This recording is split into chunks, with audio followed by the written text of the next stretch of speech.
बार फिर से स्वागत है हमारे चैनल भक्ति ज्ञान में। आज सुनते हैं योगिनी एकादशी की व्रत कथा।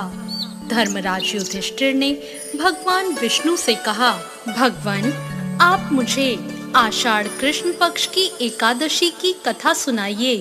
भगवान श्री कृष्ण ने कहा, हे राजन, आषाढ़ कृष्ण एकादशी का नाम योगिनी है। इसके व्रत से समस्त पाप नष्ट हो जाते हैं। यह इस लोक में भोग और परलोक में मुक्ति देने वाली है। यह एकादशी तीनों लोकों में बहुत प्रसिद्ध है। मैं तुमसे पुराणों में वर्णन की हुई कथा कहता हूँ, ध्यान पूर्वक सुनो। स्वर्गधाम में अलकापुरी नाम की एक नगरी थी। उसमें कुबेर नाम का एक राजा रहता था। कुबेर शिव का भक्त था और प्रतिदिन भगवान शिव की पूजा करता था। एक माली जिसका नाम हेम था, वो पूजन के लिए राजा के यहाँ रोज फूल लेकर आया करता था। उस माली की विशालाक्षी नाम की एक बहुत सुंदर पत्नी थी। एक दिन वो माली राजा के पूजन के लिए मानसरोवर से पुष्प ले तो आया, लेकिन अपनी पत्नी की तरफ आकर्षित होने के कारण वो अपनी स्त्री से हास्य विनोद और रमण करने लगा और राजा को फूल देना भूल गया। और उधर राजा दोपहर तक उसकी राह देखता रहा। अंत में राजा कुबेर ने अपने सेवकों को आज्ञा दी कि तुम लोग जाकर माली के न आने का कारण पता करो, क्योंकि वो अब तक पुष्प लेकर नहीं आया। सेवक उसे देखने गए और उन्होंने वापस आकर कहा, अपनी सुंदर स्त्री के साथ वो हास्य विनोद और रमण कर रहा है, इस कारण वो पुष्प लेकर नहीं आया। यह सुनकर राजा कुबेर को क्रोध आ गया और उसने क्रोध में आकर उस माली को बुलवाया।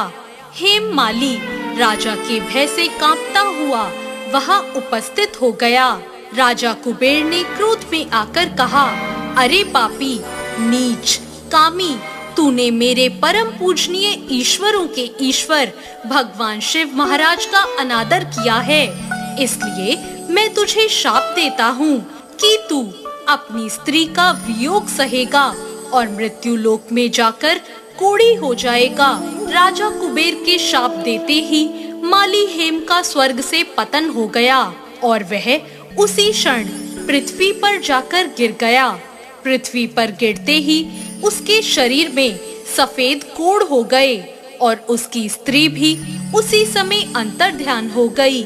मृत्यु लोक में आकर उस माली ने बहुत दुखों का सामना किया। रात्रि को उसको नींद भी नहीं आती थी, परंतु भगवान शिव की पूजा के प्रभाव से उसको पिछले जन्म की स्मृति का ज्ञान अवश्य रहा। घूमते घूमते एक दिन वो मार्कंडेय ऋषि के आश्रम में जा पहुंचा। हेम माली वहां जाकर मार्कंडेय ऋषि के पैरों में गिर पड़ा।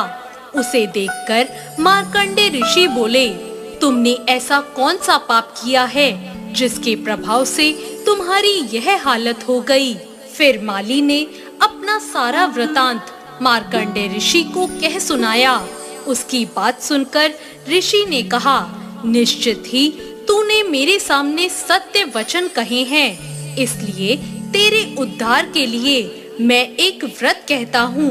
यदि तू आषाढ़ मास के कृष्ण पक्ष की योगिनी नामक एकादशी का व्रत विधि पूर्वक करेगा तो तेरे समस्त पाप नष्ट हो जाएंगे।